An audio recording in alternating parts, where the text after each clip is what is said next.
Hello दोस्तों, मैं Bhavna Puri and I welcome you all to my YouTube channel. So friends, आज हम बात करेंगे 12th स्टैंडर्ड के चैप्टर नंबर 11 बायोटेक में। हमारा जो आज का टॉपिक है वो है पीसीआर यानी कि polymerase chain reaction, which is one of the important topics of chapter number 11। सो दोस्तों, ये जो टॉपिक है हम स्टार्ट करते हैं बिना टाइम वेस्ट किए।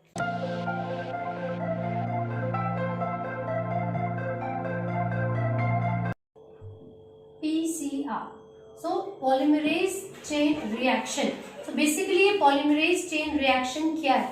तो बच्चों, हमें पता है कि जब भी हमें कोई डीएनए का सैंपल मिलेगा, मान लीजिए आपको जो डीएनए का सैंपल मिला है वो किसी भी मर्डर केस, रेप केस या किसी भी डिस्प्यूट के केस से मिला, ठीक है। अब जब भी डीएनए के सैंपल को हमें टेस्ट करना है, मुझे ये देखना है कि वो जो डीएनए सैंपल हमें मिला है उस इंसिडेंट से वो विक्टिम का है, वो सस्पेक्ट का है या किस इंडिविजुअल का है, ठीक है। तो हो सकता है कि वो जो डीएनए का सैंपल है काफी कम क्वांटिटी में हो, काफी कम मात्रा में हो, और जब आप वो टेस्ट करोगे, डीएनए फिंगरप्रिंटिंग या बाकी कोई भी टेस्ट करोगे, तो हो सकता है कि वो टेस्ट करते समय आपकी जो डीएनए की क्वांटिटी है और कम हो जाए या फिर वो एक्सपेरिमेंट सक्सेसफुल ना हो। तो पहले से हम प्रिकॉशन लेके चलते हैं। तो हम क्या करते हैं कि जो डीएनए का सैंपल हमें मिला है हम उसकी मल्टीपल कॉपीज बना लेते हैं, यानी कि एम्प्लीफिकेशन करते हैं।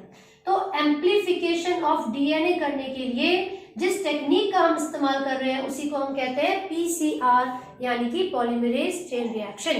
तो हम क्या करेंगे? तो बच्चों, हमें पता है कि डीएनए डबल स्ट्रैंडेड मॉलिक्यूल है, ठीक है भाई।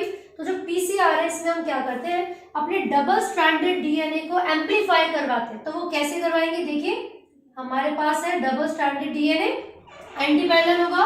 अगर ये 5 to 3 प्राइम स्ट्रैंड है तो दूसरा वाला 3 to 5 प्राइम होगा। तो यहाँ पर हमारे पास कुछ डीएनए के न्यूक्लियोटाइड्स है। देखिए, यहाँ पर जो डबल स्ट्रैंडेड डीएनए प्रेजेंट है वो क्या है? एक दूसरे के कॉम्प्लीमेंट्री, ठीक है। तो सबसे पहला जो स्टेप होता है वो होता है डीनेचुरेशन।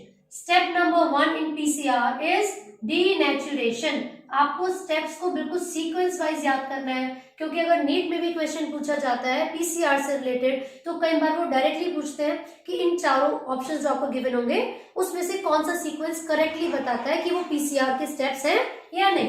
तो सबसे पहले हम डीनेचुरेशन की बात करें तो डीनेचुरेशन में क्या होगा?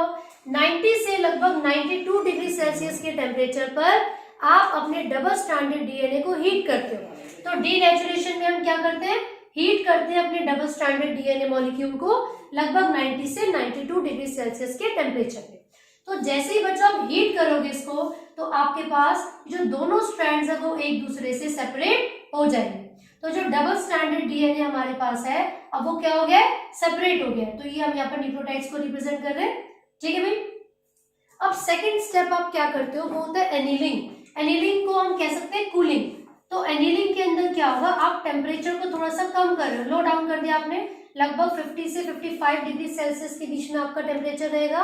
तो क्योंकि ये दोनों ही स्ट्रैंड्स एक दूसरे के कॉम्प्लीमेंट्री हैं तो हो सकता है कि टेम्परेचर वेरी होगा तो वो दोबारा एक दूसरे के साथ जुड़ जाए और फिर से डबल स्ट्रैंडेड डीएनए बन जाए। तो हमें इसको मॉडरेट करके रखना पड़ेगा टेम्परेचर को। साथ साथ आप यहाँ पर ऐड कर रहे हो प्राइमर्स। आप यहाँ पर ऐड कर रहे हो प्राइमर्स। तो बच्चे, प्राइमर्स क्या है? ये दोनों क्या है? हम यहाँ पर लिख देते हैं प्राइमर्स। तो आप देखोगे primers are basically small stretch of nucleotides. A T G C आपके न्यूक्लियोटाइड्स होते हैं। इन्हीं न्यूक्लियोटाइड्स की जो सीक्वेंस है, जो स्ट्रेच है, उसको हम प्राइमर कहते हैं। तो हमने यहाँ पर क्या किया है? जैसे ही सेकंड स्टेप एनीलिंग हुआ उसमें हमने ऐड कर दिए अपने कुछ प्राइमर्स को, यानी कि जो डीएनए के न्यूक्लियोटाइड्स होते हैं उसके कुछ सीक्वेंसेस हमने दोनों स्ट्रैंड्स पर ऐड कर दिए। तो फिर ये क्या होगा? ये 3 प्राइम और ये 5 और यहाँ पर ये 5 होगा और ये 3।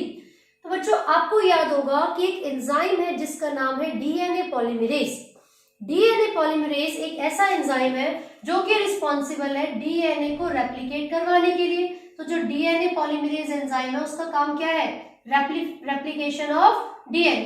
तो जो डीएनए पॉलीमरेज एंजाइम है हम उसी का ही एक एनालॉग यूज करेंगे जिसका नाम होता है टैक पॉलीमरेज, TAQ। तो जो नेक्स्ट स्टेप हम इसमें ऐड कर रहे हैं, बेसिकली जब एनीलिंग आप करवाते हो इसके बाद आप इसमें ऐड कर रहे हैं एक एंजाइम जिसका नाम है टैक पॉलीमरेज। तो भाई, जब आपको पता है कि डीएनए पॉलीमरेज एंजाइम का काम डीएनए की रेप्लिकेशन करना है, मतलब मल्टीपल कॉपीज बनाना है, तो उसी को यूज क्यों नहीं कर रहे? भाई, डायरेक्टली आप उस एंजाइम को भी तो यूज कर सकते हो। आपने टैक पॉलीमरेज क्यों लिया? तो बच्चे जो टैग पॉलीमरेज है वो एक ऐसा एंजाइम है जिसको ऑब्टेन किया जाता है एक थर्मोस्टेबल बैक्टीरिया से, और इस थर्मोस्टेबल बैक्टीरिया का नाम है थर्मस एक्वेटिकस।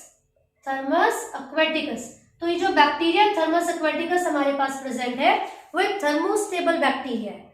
तो इसका मतलब ये हुआ कि ये जिस एंजाइम को प्रोड्यूस कर रहा है, यानी कि जो एंजाइम है टैग पॉलीमरेज, वो भी थर्मोस्टेबल होगा।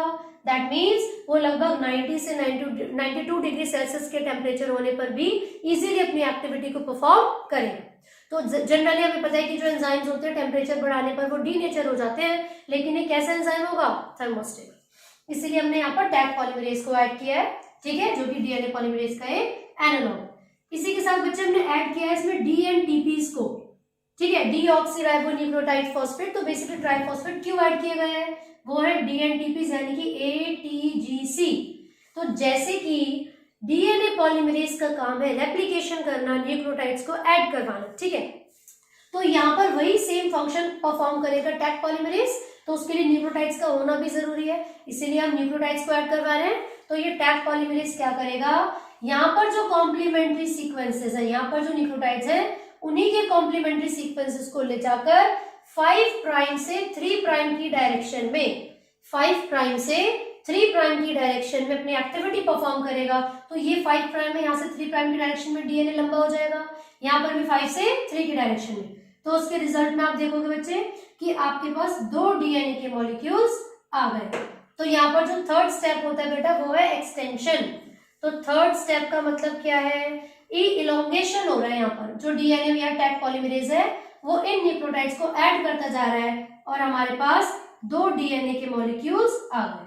तो जैसे कि आप देख रहे हो कि पहले हमारे पास सिर्फ एक ही सैंपल था, लेकिन उस सैंपल से हमने 2 बना लिए। इस तरीके से आप इस साइकिल को कितने भी टाइम्स मल्टीप्लाई करवा सकते हो, 30 साइकिल्स करवाओ और मिलियंस ऑफ डीएनए आप ऑब्टेन कर सकते हो, ठीक है भाई। तो इसका मतलब ये हुआ कि जो पीसीआर यानी कि पॉलीमरेज चेन रिएक्शन है वो किस चीज के लिए रिस्पॉन्सिबल है? डीएनए को एम्पलीफाई करवाने के लिए। इसके कौन कौन से स्टेप्स हैं? डीनेचुरेशन, देन अनलीनिंग यानी कि सेकंड स्टेप है कूलिंग, और जो थर्ड स्टेप है वो है एक्सटेंशन, ठीक है भाई। तो पीसीआर में थर्मोस्टेबल बैक्टीरिया थर्मस एक्वेटिकस के बारे में, उससे प्रोड्यूस होने वाले एंजाइम टैग पॉलीमरेज के बारे में आपको याद रखना है। ये तीनों ही स्टेप सीक्वेंस वाइज आप याद रखोगे। तो पीसीआर यानी कि पॉलीमरेज चेन रिएक्शन में इतना ही है। I hope you like the video. अगर आपको कोई भी डाउट्स है तो आप कमेंट कर सकते हैं, and do not forget to like, share and subscribe. और जो उसके पहले के पार्ट्स है वो हम ऑलरेडी अपलोड कर चुके हैं, और जो बाकी बचा हुआ चैप्टर होगा वो भी हम जल्दी अपलोड करेंगे। So please stay tuned.